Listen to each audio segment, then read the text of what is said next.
लाख दुखों की एक दवाई, पर्ची ले लो मेरे भाई। नौकरी नहीं लग रही, पर्ची। शादी नहीं हो रही, पर्ची। घर में झगड़ा है, पर्ची। बीमारी, पर्ची। पड़ोसी परेशान कर रहा है, पर्ची। और अब कुछ पर्ची देने वाले संतों को उनका कैरेक्टर सर्टिफिकेट बांटने लगे हैं। सच्चा संत कौन? वाह वाह वाह, अरे भैया हमें ही मिले थे फंसाने तुम्हें, हैं? मेरी तरफ से चेष्टा है कि आप भी इस सवाल का जवाब जानना चाहते हैं। जानना चाहते हैं क्या? आपको लगता है कि ये तीनों सच्चे संत हैं? तो फिर काहे को जवाब ले रहे हो बेफिजूली में? वाह महापुरुषों, तीनों में से आपके कोई आदर्श हैं? तो बस यावर रामचंद्र की जय। इतनी साफ गोई से आपको कभी जवाब मिलता है तो फिर तालियां कौन बजाएगा?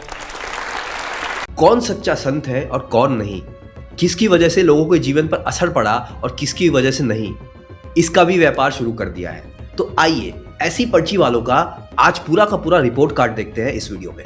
और इस वीडियो में हम अपनी व्यक्तिगत मान्यताएं किनारे रखते हैं और इस सवाल का जवाब ढूंढने की कोशिश करते हैं कि क्या चमत्कार करने से कोई संत या कोई महापुरुष हो जाता है। So let us begin. जनवरी 2023 में इसी व्यक्ति पर आरोप लगा था कि संत होकर अभद्र भाषा बोलता है। जो जवाब आया वो रिकॉर्ड पर है कि वो संत है ही नहीं तो फिर अभद्रता कैसी। और उसी बातचीत में हमारा डिस्क्लेमर है कि हम कोई संत नहीं है। आरोप से बचने के लिए वो संत नहीं था, फैसला सुनाने के लिए संत बन गया। यानी कि जिस व्यक्ति ने ग्रेजुएशन कंप्लीट ही नहीं किया हो वो व्यक्ति पीएचडी वालों को सर्टिफिकेशन देने का धंधा शुरू कर रहा है। जून 2025 इटावा में एक कथावाचक के साथ जाति के नाम पर बदसलूकी हुई। उस वक्त धीरेन्द्र शास्त्री ने कहा, भगवान की चर्चा करने और कथा कहने का अधिकार सबको है। और उसी बयान में यह भी कहा कि न कि खुद न्यायपालिका बनना चाहिए। कथा कहने का अधिकार सबका है, पर सच्चा कौन है यह तय करने वाली कुर्सी एक ही आदमी के हाथ में है। और उस कुर्सी पर बैठने की सलाह के खिलाफ चेतावनी भी उसी ने दी थी। और यह पहली बार भी नहीं है। महाकुंभ 2025 में मन से कहा गया कि जो महाकुंभ में नहीं आएगा उसे देशद्रोही माना जाएगा। यानी ड्यूटी पर मौजूद डॉक्टर, बॉर्डर पर खड़ा सिपाही, किराए के पैसे ना रखने वाला आदमी, सबका फैसला एक लाइन में हो गया। शहडोल की अदालत ने इस बयान को भड़काऊ और अनकॉन्स्टिट्यूशनल मानते हुए नोटिस भेजा। देशभक्ति का प्रमाण पत्र, फिर कथावाचकों का प्रमाण पत्र और अब सच्चे संतों का। अब थोड़ा रिद्धि सिद्धियों के एंगल को लेकर चलते हैं कि शास्त्रों में हमारे क्या कहे गए हैं। सिद्धि 5 रस्तों से आती है पतंजलि योग सूत्र के अनुसार। अब उस बात पर जो इस पूरे मामले की जड़ है, पतंजलि योग सूत्र के चौथे पद की पहली ही पंक्ति है, जन औषधि मंत्र तपः समाधिजा सिद्धया। सिद्धियां 5 जगह से आती हैं, जन्म से, औषधि से, मंत्र से, तप से और समाधि से। 5 में से समाधि सिर्फ एक है। और ये लाइन 2000 साल पुरानी है या शायद उससे भी कहीं ज्यादा। और ये पूरा मामला यही खत्म कर देती है, क्योंकि अगर एक ही सिद्धि 5 अलग रास्तों से आ सकती है तो सिद्धि देकर रास्ता नहीं पहचाना जा सकता। पतंजलि ने जो 5 रास्ते गिनाए उनमें एक था मंत्र। यानी सिर्फ मंत्र साधना से भी सिद्धि मिल सकती है, न तप जरूरी न समाधि। अब उसी एक रास्ते का उदाहरण गण पिशाचिनी, एक मंत्र साधना जिसका विवरण तंत्र के ग्रंथों में दर्ज है। कहा जाता है कि सिद्ध होने के बाद किसी भी प्रश्न का उत्तर एक पिशाचिनी साधक के कान में आकर बता देती है। ये आवाज सिर्फ उसी को सुनाई देती है। अंग्रेजी में इसे नेक्रोमैंसी कहा जाता है और इसे सबसे खतरनाक साधनाओं में गिना जाता है। अब वो क्षमता देखिए जो इस साधना से मिलती है, सामने बैठे इंसान की बेहद निजी जानकारी तक जान लेना। नाम, घर परिवार की बातें, मन में चल रहा सवाल, ये सूची जानी पहचानी लगती है। और ये कोई सुनी सुनाई बात नहीं है, इसका ग्रंथ छपा हुआ है। उड्डामरेश्वर तंत्र, यक्षिणी और प्रेत सिद्धि का ग्रंथ। ये Kashmir series of text and studies में पंडित जगद्दर जादू के संपादन में प्रकाशित हुआ।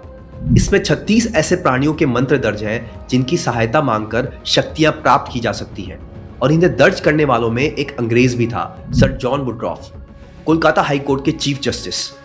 जज रहते हुए उन्होंने संस्कृत सीखी, तांत्रिक दीक्षा ली और करीब 20 संस्कृत ग्रंथ अंग्रेजी में अनुवाद किए।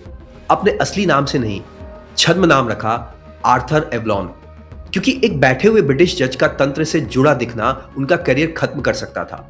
और इन ग्रंथों के बारे में जो दर्ज है वो ये सांसारिक उद्देश्यों के लिए है, रोग दूर करना, शत्रु वश में करना, और इनमें कोई मौलिक आध्यात्मिक सामग्री नहीं है।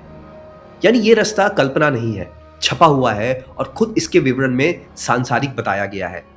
ये तुलना हमने नहीं जोड़ी है। बागेश्वर धाम को लेकर ये बात कई हिंदी वेबसाइटों ने खुद छापी है और तारीफ के तौर पर छापी है कि जिस विद्या से समस्याओं का समाधान होता है उसे कर्ण पिशाचिनी कहते हैं। और इस पर धीरेन्द्र शास्त्री का अपना पक्ष भी दर्ज है कि वो तांत्रिक नहीं है, सिद्धि हनुमान जी के आशीर्वाद से है। इस पक्ष को हम सच्चा मानकर थोड़ा आगे बढ़ते हैं। इस वीडियो में इसके खिलाफ एक शब्द भी नहीं कहा जाएगा, लेकिन इस सफाई पर एक सेकंड रुकिए। तांत्रिक न होने की सफाई तभी देनी पड़ती है जब लोगों के सामने दो संभावनाएं खुली हो, और वो दो संभावनाएं खुली इसलिए हैं क्योंकि बाहर से दोनों एक जैसी दिखती है। हनुमान जी की कृपा से बताया गया नाम और मंत्र साधना से बताया गया नाम मंच पर बैठे आदमी को दोनों बिल्कुल एक जैसे सुनाई देंगे। फर्क सिर्फ रास्ते में है और रास्ता दिखाई नहीं देता। और यही पूरी बहस पलट देती है। पर्ची ये साबित करती है कि जानकारी आ रही है, कहां से आ रही है ये पर्ची नहीं बताती। इसलिए पर्ची कभी किसी के संत होने का प्रमाण बन ही नहीं सकती, न उनके न किसी और के। अब यह एक सवाल जरूर उठेगा, अगर नतीजा एक जैसा है तो रास्ते से फर्क क्या पड़ता है? शास्त्र के हिसाब से बहुत पड़ता है। हनुमान चालीसा में ही लिखा है, भूत पिशाच निकट नहीं आवे, महावीर जब नाम सुनावे। तुलसीदास ने भूत और पिशाच को एक ही सांस में रखा है, एक ही कैटेगरी में, और साथ में यह भी लिख दिया कि हनुमान का नाम ही वो चीज है जो इन्हें पास नहीं आने देती। अब श्रीमद् भगवत गीता उपासना की श्रेणी। यजन्ते सात्विका देवान यक्ष राक्षांसी राजसा प्रेतान भूत गणाश्चन्ये यजन्ते तामसा जनः। सात्विक देवताओं को पूजते हैं, राजस यक्ष और राक्षसों को और प्रेतों तथा भूत गणों को पूजने वाले तामस। और उसका परिणाम भी गीता में ही है, भूतानी यान्ति भूतेज्या। भूतों का यजन करने वाले भूतों को ही प्राप्त होते हैं।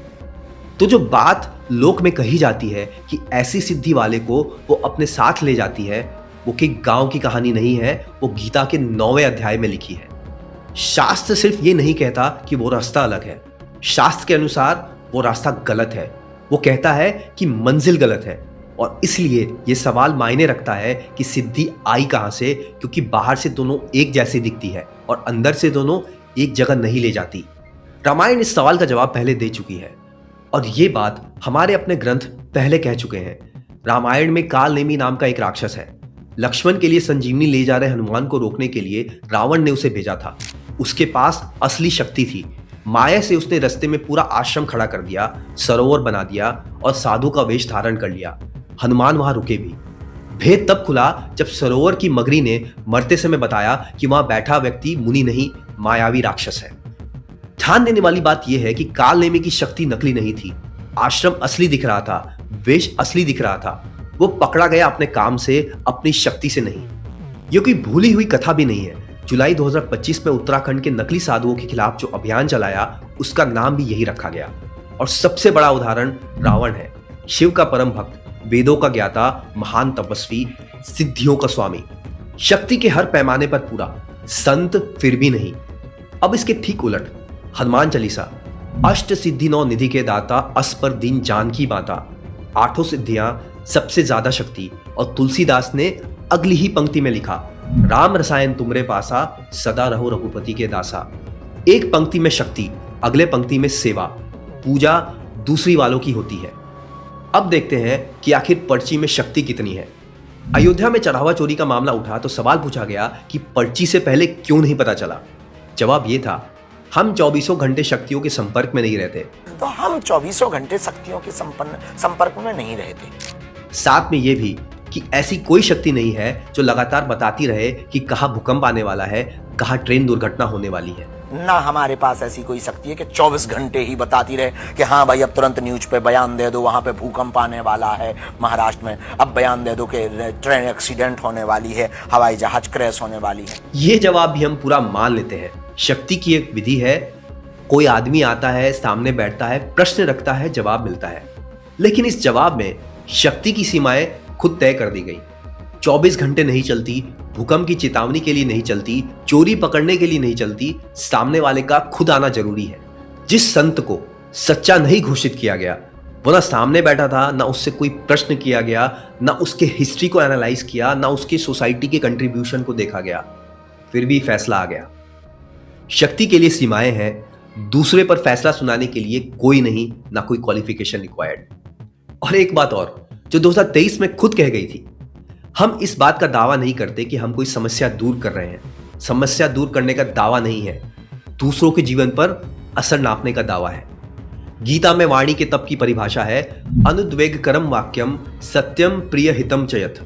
ऐसी वाणी जो बेवजह उत्तेजना न फैलाए, सच हो और हित करे। अप्रैल 2022 की इस हेडलाइन को देखिए, सब हिंदू एक हो जाओ, पत्थर मारने वालों के घर पर बुलडोजर चलाओ। जी न्यूज ने उसी वीडियो पर रिपोर्ट किया कि कुछ दिन में खुद बुलडोजर खरीदने की बात भी कही गई। पत्थर मारने वाला कोई भी हो, कानून उसे पकड़े, FIR हो, मुकदमा चले, सजा मिले, इस पर कोई आर्गुमेंट नहीं। बहस इस पर है कि मंच से भीड़ को कानूनी प्रक्रिया समझाई जाए या किसी के घर बुलडोजर चलाने की बात कही जाए। और अब वही लाइन दोबारा जो थोड़ी देर पहले सुनी थी, न कि खुद न्यायपालिका बनना चाहिए। 2022 में भीड़ से बुलडोजर चलवाने की बात और 2025 में खुद जज न बनने की सलाह, बीच में 2024 में कानून हाथ में न लेने की अपील भी। बात वाली बात ऑफ कोर्स बेहतर है, विचार बदलना कोई अपराध नहीं, लेकिन 2022 वाले बयान पर आज तक ये नहीं कहा गया कि वो गलत था, वो चुपचाप हट गया। और सवाल पूछने वालों के लिए जो शब्द इस्तेमाल हुआ वो भी रिकॉर्ड पर है, खुजली। किसी को ऐसी कोई खुजली हो तो मेरा दर खुला है, खुला ही रहेगा तुम्हारे लिए। गीता वाला कसौटी यही थी, अनुद्वेगकरम वाक्यम। सवाल का जवाब तर्क से दिया जा सकता है, सबूत से दिया जा सकता है। शास्त्र सिद्धि को क्या मानते हैं ये भी साफ लिखा है श्रीमद् भागवत में योग सिद्धियों के बारे में। अंतरायण वदन्येता युज्यतो योगमुत्तमम। ऊंचे योग के रास्ते में ये सिद्धियां बाधा तक बन सकती हैं। पतंजलि की भी वही चेतावनी है, समाधि के मार्ग में ये उपसर्ग है। और भगवान को प्रिय कौन है इसकी सूची गीता में है। अद्वेष्टा सर्वभूतानाम मैत्रः करुणा एवच। द्वेष न रखना, मित्रता, करुणा, निरहंकारिता, क्षमा, संभाव। इस पूरी सूची में भीड़ का आकार, फॉलोअर्स की संख्या और पर्ची की गति तीनों में से एक भी नहीं है। और ये सवाल धर्म के बाहर से नहीं आया है। जनवरी 2023 में शंकराचार्य स्वामी अविमुक्तेश्वरानंद सरस्वती ने कहा था, अपनी वाहवाही और चमत्कार वाले बनने की कोशिश करने वालों को मैं मान्यता नहीं देता। सनातन की सबसे ऊंची कुर्सी से आया ये सवाल है। अब उस कसौटी पर आते हैं जिससे ये वीडियो शुरू हुआ था, लोगों के जीवन पर अच्छा असर।